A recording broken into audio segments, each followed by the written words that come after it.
ಇನ್ನೂ ಹೆಚ್ಚಿನ ವಿಡಿಯೋಗಳಿಗಾಗಿ ನಮ್ಮ black stone creation YouTube channel ಅನ್ನು ಸಬ್ಸ್ಕ್ರೈಬ್ ಮಾಡಿ ಹಾಗೂ ಪಕ್ಕದಲ್ಲಿರುವ ಬೆಲ್ ಬಟನ್ ಅನ್ನು ಒತ್ತಿ. ಪೂರ್ಣಮೇವಾವಶಿಷ್ಯತೆ. ಓಂ ಶಾಂತಿ ಶಾಂತಿ ಶಾಂತಿ. ಪ್ರಾತಸ್ಮರಣೀಯ ಬಸವಾದಿ ಪ್ರಮುಖರನ್ನು ಹಾಗೂ ಶ್ರೀಮಠದ ಗುರು ಪರಂಪರೆಯನ್ನು ಈ ಸಂದರ್ಭದಲ್ಲಿ ಸ್ಮರಿಸಿಕೊಳ್ಳುತ್ತಾ, ಇಂದು ಭಾವೈಕ್ಯ ಹರಿಕಾರರಾದ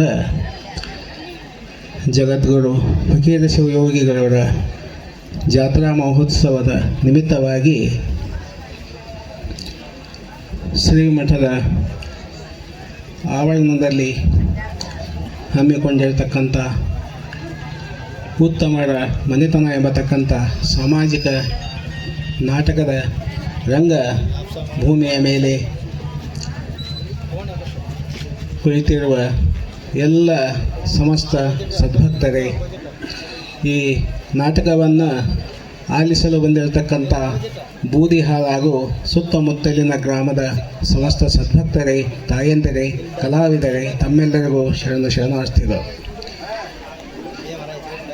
ಈಗಾಗಲೇ ಸಮಯ ಬಹಳ ಆಗಿದೆ. ನಮಗೂ ನಿದ್ದೆ ಬಂದಿತ್ತು, ನಾವು ಮಲ್ಕೊಂಡಿದ್ದೆವು.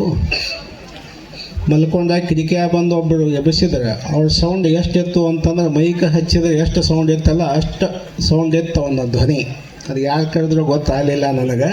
ಅವನ ಧ್ವನಿಗೆ ಎದ್ದು ಕೂತೆ ನಾನು. ಆತು ಒಂದು 2 ನಿಮಿಷ ಅಂತ ಮತ್ತೆ RCC ಒಳಗೆ ಕುರ್ಚಿ ಮೇಲೆ ಕುಂದರ್ಸಿ ಮತ್ತೆ ಈ ಕಡೆಗೆ ನಮ್ಮನ್ನು ಕರ್ಕೊಂಬಂದು ಕುಂದರ್ಸಿದ್ರು. ನಾನು ನೋಡಿ, ನೀವು ಮುಂದಿನ ಲೈಟ್ ಆಗಿದ್ದು ಸ್ವಲ್ಪ ಹಿಂಗೆ ಹಿಡಿದು ನೋಡಿದೆ, ಮುಂದೆ ಯಾರೂ ಕಾಣ್ತಿದ್ದಿಲ್ಲ. ಅಲ್ಲೊಂದು 4 ಮಂದಿ, ಇಲ್ಲೊಂದು 4 ಮಂದಿ, ಈ ಬಾಡ್ಸಾವರಷ್ಟಿದ್ರು. ಇಲ್ಲಿ ನೋಡಿದ್ವಿ ವೇದಿಕೆ ತುಂಬಿತ್ತದ. ಅದಕ್ಕೆ ನಾನು ಬಹುಶಃ ಮುಂದೆ ಜನ ಬರ್ಲಿಕ್ಕಂದ್ರೆ ಇವ್ರನ್ನ ಕೆಳಗೆ ಕುಂದರ್ಸಿದ್ರೆ ಪಾಪ ಆಡೋರ್ಗೊಂದು ಪ್ರೋತ್ಸಾಹ ಬರ್ತೈತಿ ಅಂತ ನಾನು ವಿಚಾರ ಮಾಡೀನಿ. ಈಗ ನೋಡಿದ್ರೆ ಅಂತೂ ಜನ ಬಂದು ಕೂತಿದ್ದಾರೆ, ಇದೊಂದು ಸಂತೋಷ. ಯಾಕಂದ್ರೆ ಕಲಾವಿದರಿಗೆ ನೀವು ಎಷ್ಟು ಜನ ಬಂದು ಕೂತ್ಕೋತೀರಲ್ಲ, ನಿಮ್ಮನ್ನು ನೋಡಿದರೆ ಭಾಳ ಹುರುಪು ಬರ್ತದೆ ಅವರಿಗೆ. ಅಂದರೆ ಡೈಲಾಗ್ಗಳು, ಮಾತುಗಳು, ಇನ್ನು ವಿವಿಧ ಮನೋರಂಜನೆಗಳನ್ನು, ಡ್ಯಾನ್ಸ್ಗಳನ್ನು ಅದು ಮಾಡಲಿಕ್ಕೆ ಬಹಳ ಅವರಿಗೆ ಹುಮ್ಮಸ್ಸು ಬರ್ತಾ ಇದೆ. ಹೀಗೆ ಒಂದು ಕಡೆಗೆ ಪೌರಾಣಿಕ ನಾಟಕ ನಡೆದಿತ್ತು. ಅದರಲ್ಲಿ 2 ಪಾತ್ರಗಳು ಮುಖ್ಯ ಬಂದಿದ್ದು, ಒಂದು ದ್ರೌಪದಿ ಮತ್ತು ಒಂದು ದುಶ್ಯಾಸನ. ಅವರಿಬ್ಬರು ಬಹಳ ಆತ್ಮೀಯ ಸ್ನೇಹಿತರು. ಅದಕ್ಕೆ ಅವ ಹಾರ್ಮೋನಿಯಂ, ಹಿಂದಿನ ಕಾಲದ ನಾಟಕ ಅಂತ ಗೊತ್ತಿರ್ಬೇಕಲ್ಲ ನಿಮಗೆ. ತಿಂಗಳ ತನಕ ಇದನ್ನು ಅವರಿಗೆ ತಾಲೀಮು ಕೊಡ್ತಿದ್ರು. ಅದು ಒಂದು ಮಾರುದ್ದ ಬಡಿಗೆ ಇಟ್ಕೊತಿದ್ದವ. ಸ್ವಲ್ಪ ತಪ್ಪಿದ್ರು ಅದರಲ್ಲೇ ಕೊಟ್ಟ ಬಿಡ್ತಿದ್ದ, ಅವೇನು ಅನುಮಾನ ಮಾಡ್ತಿದ್ದಿಲ್ಲ. ನಾವು ಇನ್ನೂ ಭಕ್ತ ತಪ್ಪಿದಂದ್ರೆ ಬಡಿಗೆ ತೊಗೊಂಡು ನಾವು ಕೈಯಾಗಿನ ಬೆತ್ತಲೆ ಕೊಡಬೇಕಾದ್ರೆ ಹಿಂದೆ ಮುಂದೆ ವಿಚಾರ ಮಾಡ್ತೇವೆ. ಮತ್ತು ನಾಳೆ ಅವನಿಂದ ನಮಗೇನಾದರೂ ಸಮಸ್ಯೆ ಬಂದಿತ್ತಂತೆ. ಆದರೆ ಆ ತಾಲೀಮ್ ಮಾಸ್ತರ್ ಇರ್ತಾರಲ್ಲ, ಅವ್ರು ಒಟ್ಟು ಅನುಮಾನ ಮಾಡ್ತಿದ್ದಿಲ್ಲ. ಹೇಳ್ತಿ ಆ ನಮನೆ ಕಟ್ತಾ ಕೊಟ್ಟಾಗನೇ ಅವ್ರಿಗೆ ಆ ಮಾತುಗಳು ಕಂಠಪಾಠ ಆಗ್ತಿದ್ದು. ಅದಕ್ಕೆ ಆಗೋ ಕಾಲಕ್ಕೆ ಆ ದುಶ್ಯಾಸನ ಪಾತ್ರ ಮಾಡಿದಂಥವನಿಗೆ ಹೇಳ್ತಿದ್ದ ಮಾಸ್ತರ್, ನೋಡಪ್ಪ, ದ್ರೌಪದಿಯ ಸೀರೆಯನ್ನು ಸೆಳೆಯುವ ಕಾಲಕ್ಕೆ ಕೊನೆಗೆ ಒಂದು ಕೆಂಪು ಸೀರೆ ಬರ್ತೈತಿ, 12 ಅಥವಾ ಇದು 13ನೇ ನಂಬರ್ ಸೀರೆ ಅಂತ ನೆನಪಿಟ್ಕೋ. ಆ ಸೀರೆ ಬಂತಂದು ಮುಂದೆ ಜಗ್ಲಿಕ್ಕೆ ಹೋಗಬೇಡ, ಅಷ್ಟಕ್ಕೆ ಬಿಟ್ಟು ಬಿಡು ಅಂತ ಹೇಳಿದ್ದವ. ಆವಾಗ ಆಯಿತು ಸರ್ ಅಂತ ಹೇಳಿದ. ಆವಾಗ ದ್ರೌಪದಿ ಪಾತ್ರ ಮಾಡಿದವ ನೋಡಿದ, ಅವ ಇದ್ದಿದ್ದಿಲ್ಲ. ಹಂಗೆ ಆತ್ಬಿಟ್ಟು ಅವ ಬರ್ತಾನ ಅಂತ ತಿಳ್ಕೊಂಡು ಅಷ್ಟೊತ್ತಿಗೆ ಈ ದುರ್ಯೋಧನ ಪಾತ್ರ ಮಾಡಿದವ ಹಿಂದೆ ಹೋಗ್ತಾನ. ಅವ ಒಂದು ಚುಟ್ಟ ಸೇದಾಕತ್ತಿದ್ದ. ಅವನು ಚುಟ್ಟ ಇವನು ಚುಟ್ಟ ಸೇತಿದ್ದ. ಅದಕ್ಕೆ ಇವಾಗ ಏನಾಯ್ತು, ಚುಟ್ಟ ಸೇದು ಚಟ ಇತ್ತು ಇವಂಗು. ಅದಕ್ಕೆ ಕೇಳಿದ, ನೋಡು ನನಗೂ ಚುಟ್ಟ ಇಲ್ಲ ಆಗೈತಿ, ಸ್ವಲ್ಪ ಅದ್ರಾಗ ಒಂದಿಟ್ಟು ನನಗೂ ಕೊಡು, ನಾನು ಸೇತೀನಿ ಅಂತಂದ. ಅವಾಗ ಇಳ್ದ ಈಟೈತಿ ನಿನಗೆ ಹೆಂಗೆ ಕೊಡಲಿ, ನನಗೆ ಸಾಲಂಗಿಲ್ಲ ಅಂತ ಅವಂದ. ಆಯ್ತಪ್ಪ ಅಂತಂದ. ಅವಾಗ ಅವೇನು ತಿಳ್ಕೊಂಡ, ಇವು ಯಾವಾಗ ನನಗೆ ಚುಟ್ಟ ಕೊಟ್ಟಿಲ್ಲ, ಇವನು ಏನತ್ತಿ ಈ ವೇದಿಕೆ ಮೇಲೆ ಇವನು ಮರ್ಯಾದೆಯನ್ನು ತೆಗಿಬೇಕು ತಡಿ ಅಂತ ತಿಳ್ಕೊಂಡು ವಿಚಾರ ಮಾಡಿ ಆ ಸಂದರ್ಭ ಬಂದಿತ್ತಲ್ಲ, ಸೀರೆಯನ್ನು ಸೆಳೆಯುವಂಥ ಸಂದರ್ಭ. ಆವಾಗ ಆ ಮಾಸ್ತರ್ ಹೇಳಿದ್ದ, ಕೆಂಪು ಸೀರೆ ಬಂತು ಅಂತಂದ್ರೆ ಬಿಟ್ಟು ಬಿಡಂತ. ಅವೇನು ಬಿಡಲಿಲ್ಲ, ಕೆಂಪು ಸೀರೆ ಹಿಡಿದ ಜಗ್ಗಿ ಬಿಟ್ಟವ. ಆವಾಗ ದ್ರೌಪದಿ ಪಾತ್ರವನ್ನು ಮಾಡಿದವ ಹೇಳ್ತಾನ, ಕೃಷ್ಣ ಪರಮಾತ್ಮ ನನಗೆ ಈ ಸೀರೆಯನ್ನು ಕೊಟ್ಟಿದ್ದಿ ಅಂತಂದ್ರೆ ಈ ದುರ್ಯೋಧನ ನೀ ಕೊಟ್ಟಂಥ ಎಲ್ಲ ಸೀರೆಯನ್ನು ಜಗ್ಗಿ ಒಗಿತಿದ್ದ. ಅದಕ್ಕೆ ಈ ಜಗ್ಗಲಾರ್ದಂಥ ಅಂಡರ್ವೇರ್ ಏನು ಕೊಟ್ಟಲ್ಲ ಇದನ್ನು ಕೊಟ್ಟು ನನ್ನ ಮಾನವನ ಕಾಪಾಡಿದಿ ಅಂತ ತಿಳ್ಕೊಂಡೆ ಡೈಲಾಗ್ ಹೋಗಲ್ಲ ಅಂತ. ಇದರ ಅರ್ಥ ಏನು ಅಂತಂದ್ರೆ ಪಾತ್ರಧಾರಗಳಲ್ಲಿ ಆ ಸಮಯ ಸಂದರ್ಭಕ್ಕನುಗುಣವಾಗಿ ಕೆಲವೊಂದು ಮಾತುಗಳನ್ನು ಹೇಳಬೇಕಾಗ್ತದೆ. ಅದಕ್ಕೆ ಈ ನಾಟಕದಲ್ಲಿ ಇಂತಹ ಮಾತುಗಳು ಬಹಳಷ್ಟು ಅದಾವ.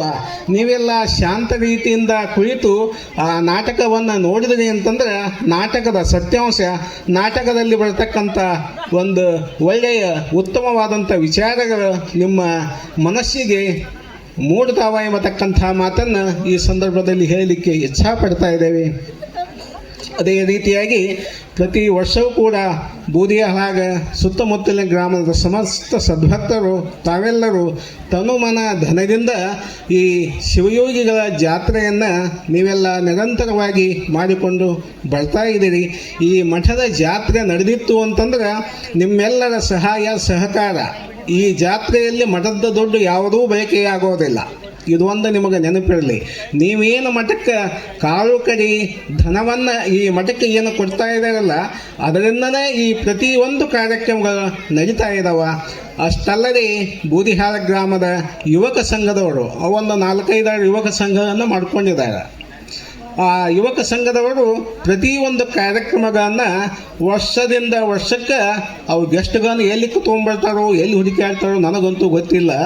ತಾವಾಗಲೇ ಗೆಸ್ಟ್ಗಳನ್ನು ಹುಡುಕಿ ಅವರಿಗೆ ಒಂದು ಇಂತಿಷ್ಟು ಮೊತ್ತವನ್ನಂತ ನಿಗದಿಪಡಿಸಿ ಅಚ್ಚುಕಟ್ಟಾಗಿ ಕಾರ್ಯಕ್ರಮವನ್ನು ಮಾಡಿ ನಿಮ್ಮೂರಿನ ಕೀರ್ತಿಯನ್ನು, ಶ್ರೀಮಠದ ಕೀರ್ತಿಯನ್ನು ಇವತ್ತು ಏನಾದರೂ ಬೆಳಗ್ತಿದ್ರು ಅಂತಂದ್ರೆ ಬೂದಿಹಾರ ಗ್ರಾಮದ ಯುವಕರು ಎಂಬತಕ್ಕಂಥದ್ದನ್ನು ನೀವು ನೆನಪಿಟ್ಕೋಬೇಕು. ಮಠಕ್ಕೆ ಬಂದಂಥ ಭಕ್ತರು ಸಾಕಷ್ಟು ಮಂದಿ ಬರ್ತೀವಿ, ನಮಸ್ಕಾರ ಮಾಡ್ತೀವಿ, ಹೋಗ್ತೀರಿ. ಆದರೆ RCC ನೀವು ಹಾಕಿದ್ದದು RCC ನಾ ಬರೋಕಿನ ಮೊದಲು ನೀವೇ ಹಾಕಿದ್ದೀರಿ. ನಾ ಬಂದು 2 ವರ್ಷದಾಗ ಅದು ನಿಂತಿತ್ತು RCC. ಆವಾಗ ನೀವೇ ಹೇಳ್ತಿದ್ರಿ ಈಗ ಹೊಸದಾಗಿ ಆಗೈತ್ರಿ, ಇನ್ನೂ ಭಾಳ ವರ್ಷ ಆಗಿಲ್ಲ ಅಂತ. ಅಂಥದ್ದು ಅದೇನೋ ಸ್ವಲ್ಪ ಹಾಕೋದ್ರಲ್ಲಿ ವ್ಯತ್ಯಾಸಗಳಾಗಿತ್ತು ಏನೋ, ಅದು ಎಷ್ಟು ವರ್ಷದಾಗ ಹೋಗಬಾರ್ದಾಗಿತ್ತು. ಅದು ಬಹಳಷ್ಟು ಅದು ಎಲ್ಲ ಕ್ರ್ಯಾಕ್ ಬಿಟ್ಟು ಬೀಳುವಂಥ ಪರಿಸ್ಥಿತಿ ಬಂದಿತ್ತು. ಮಳೆ ಆಯಿತು ಅಂತಂದ್ರೆ ಎಲ್ಲ ಕಡೆಗೆ ನೀರು ಸೋರ್ತಾ ಇರ್ತದೆ. ನಾವು ಕುಂತಿದ್ದೀವಿ ಒಂದು ಸಲ, ನಮ್ಮ ಕೈ ಮೇಲೆ ಮೇಲಿನ ಪ್ಲಾಸ್ಟರ್ ಕೆಳಗೆ ಬಿತ್ತದ. ಅದಕ್ಕೆ ನಾವು ಅಂದ್ಕೊಂಡು ನಮ್ಮ ಮೇಲೆ ಬಿದ್ದದ್ದು ಭಾಳ ಚಲೋ ಆಯ್ತು. ಭಾಳಷ್ಟು ಮಂದಿ ಮಲಗಿರ್ತಾರೆ ಪಾಪ, ಅವರು ಸೂಕ್ಷ್ಮವಾದ ಜಾಗದಲ್ಲಿ ಬಿತ್ತು ಅಂತಂದರೆ ಪೆಟ್ಟು ಆಯ್ತು ಅಂತಂದರೆ ಮತ್ತೆ ಮಠದಲ್ಲಿ ಇದಾಗಬಾರ್ದು ಅನ್ನುವಂಥ ಒಂದು ಉದ್ದೇಶದಿಂದ ಒಂದಿಷ್ಟು ಹುಡುಗರು ಬೇರೆ ಕೆಲಸಕ್ಕೆ ಬಂದಾಗ ನಾನು ಒಂದು ಮಾತನ್ನು ಹೇಳಿದೆ, ಹಿಂಗಪ್ಪ ಮತ್ತು ಅದು RCC ಹಿಂಗಾಗಿದೆ, ಮತ್ತೆಲ್ಲರೂ ಬಂದು ಮಲ್ಕೋತಾರೆ, ಮಳೆ ಬಂತು ಅಂತಂದ್ರೆ ಸ್ವಲ್ಪ ಸಮಸ್ಯೆ ಆಗತ್ತೆ, ಅದೊಂದಿಷ್ಟು ತೆಗೆದು ಅದಕ್ಕೊಂದು ಪತ್ರಾಸ ಹಾಕ್ತಿರೋ ನೋಡು ಅಂತ ಹೇಳಿದೆ ನಾನು. ಆಯ್ತು ನೀವು ಹೇಳಿದ್ರೆ ಮಾಡೋಣ ಅಂತಂದ್ರೆ ಅವರು. ಆಯ್ತು ಈ ಲೈಟಿಂಗ್ ಕಮಿಟಿ ಹುಡುಗರು ಒಂದಿಷ್ಟು ಭಾಳ ಜಾಸ್ತಿ ಬಂದಿದ್ದು, ಬಂದು ಹೊತ್ತಿನಾಗ ಹೇಳಿದೆ. ಅವತ್ತು ಮಳೆ ದಿವಸ ಯಾರ್ಯಾರನ್ನೋ ಕರ್ಕೊಂಬಂದು ಅದನ್ನು ಒಡಿಲಿಕ್ಕೆ ಹಚ್ಚಿದ್ರು. ಆಯ್ತು ಒಡೆದ್ರು, ಮುಗಿದ ಮೇಲೆ ಇದು ಹಾಕಬೇಕಲ್ಲ, ಅದು ಹೆಚ್ಚು ಕಡಿಮೆ ಒಂದು 1.5 ಲಕ್ಷ 2 ಲಕ್ಷ ರೂಪಾಯಿ ತನಕ ಖರ್ಚು ಬಂತದೆ.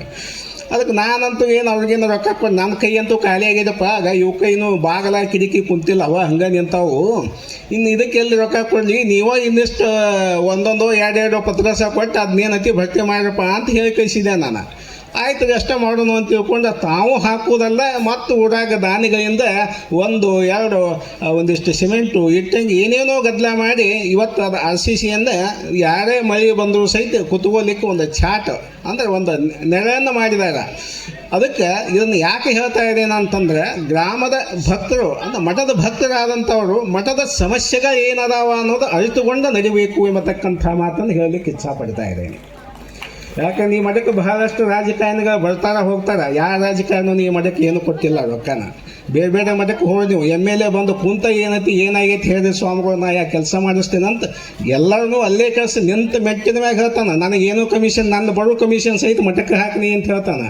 ಆದರೆ ಈ ಮಠಕ್ಕೆ ಅಂತ ಯಾವ ರಾಜಕಾರಣಿನೂ ಬಂದಿಲ್ಲ.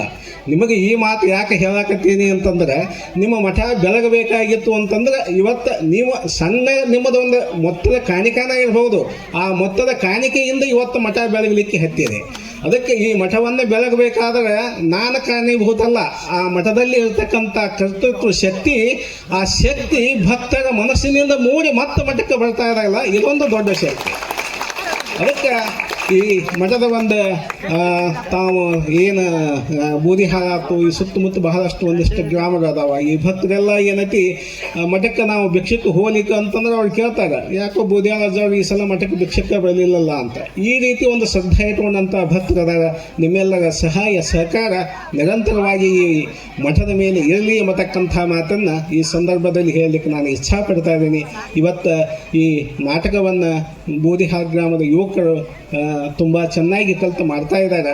ಇಲ್ಲಿ ಏನೂ ಗಲಾಟೆಗಳನ್ನು ಮಾಡಲಾರದ ಎಲ್ಲರೂ ಶಾಂತ ಚಿತ್ತದಿಂದ ಕುಳಿತುಕೊಂಡು ಈ ನಾಟಕವನ್ನು ಆಲಿಸಿ ಅವರಿಗೆ ಪ್ರೋತ್ಸಾಹಿಸಬೇಕು ಅಂತ ಹೇಳಿ ಇವತ್ತಿನ ಪ್ರಸಾದ ಸೇವೆಯನ್ನು ಅಗಸರ್ ಅನ್ನೇಸಿ ಅಲ್ಲ ಮಾದೇವಿ ಅಗಸರ್ ನೋಡ, ಆಕೆ ಮಾದೇವಿ ಅಂದರೆ ನಿಮಗೆಲ್ಲ ಭಾಳಷ್ಟು ಮಂದಿಗೂ ಗೊತ್ತು. ಅವ್ರು ನಿಮ್ಮೆಲ್ಲರ ಒಂದು ಸೇವೆಯನ್ನು ಮಾಡಿ ಬದುಕತಕ್ಕಂಥ ಒಂದು ಹೆಣ್ಮಗಳು ಆಕೆ. ಅದಕ್ಕೆ ಅಂಥ ಹೆಣ್ಮಗಳು ಕೂಡ ತಮ್ಮ ಒಂದು ಮಠದ ಪ್ರಸಾದವನ್ನು ಇವತ್ತು ವಹಿಸ್ಕೊಂಡಿದ್ದಾರೆ. ಬೆಳಗಿನಿಂದ ಸಂಜೆವರೆಗೂ ಇವತ್ತು ಪ್ರಸಾದವನ್ನು ತಾವೆಲ್ಲ ಸವಿದಿದ್ದೀರಿ. ಆ ಪ್ರಸಾದವನ್ನು ಆ ಮಹಾತಾಯಿ ಇವತ್ತು ತನ್ನ ಒಂದು ಸೇವಾ ಭಕ್ತಿಯಿಂದ ಅರ್ಪಿಸಿಕೊಂಡು ಬಂದಿದಾಗ ಅವ್ರು ಯಾರಾದರೂ ಬಂದಾಗ ಆಯಿತು. ಅದಕ್ಕೆ ಇವತ್ತು ಪ್ರಸಾದ ನಾಯಿನ ದಿವಸ ಒಬ್ಬ ಭಕ್ತರದ ಮತ್ತಿದೆ, ಅವ್ರು ಹೋದ ಸಲ ಮಾಡಿಸಿದ್ರು. ಯಾಕೋ ಮತ್ತೆ ಏನೈತಿ, ಇಲ್ಲ ನಾನು ಇದು ವರ್ಷ ನಾನು ಮಾಡಿಸ್ತೀನಿ ಅಂತ ಬಂದರು, ನಾಯಿ ಮಾಡಿಸಿದ್ದಾರೆ. ಈಗ ಈ ಭಕ್ತರ ಒಂದು ಸಹಾಯ ಸಹಕಾರ ನಿರಂತರವಾಗಿ ಮಠದ ಕಡೆಗೆ ಇರಲಿ ಎಂಬತಕ್ಕಂಥ ಭಾವವನ್ನು ವ್ಯಕ್ತಪಡಿಸಿ ಈ ನಿಮ್ಮೆಲ್ಲರಿಗೂ ಕರ್ತೃ ಫಕೀರ ಶಿವಯೋಗಿಗಳ ಒಂದು ಕೃಪಾಶೀರ್ವಾದ ಸದಾ ನಿಮ್ಮ ಮೇಲೆ ಇರಲಿ, ಆಯುರಾರೋಗ್ಯ ಭಾಗ್ಯವನ್ನು ಗುರುಗಳು ಕೊಟ್ಟು ಕಾಪಾಡಲಿ ಅಂಥೇಳಿ ಎಲ್ಲ ಮಾತುಗಳನ್ನು ಮುಗಿಸ್ತಾ ಇದ್ದೀನಿ.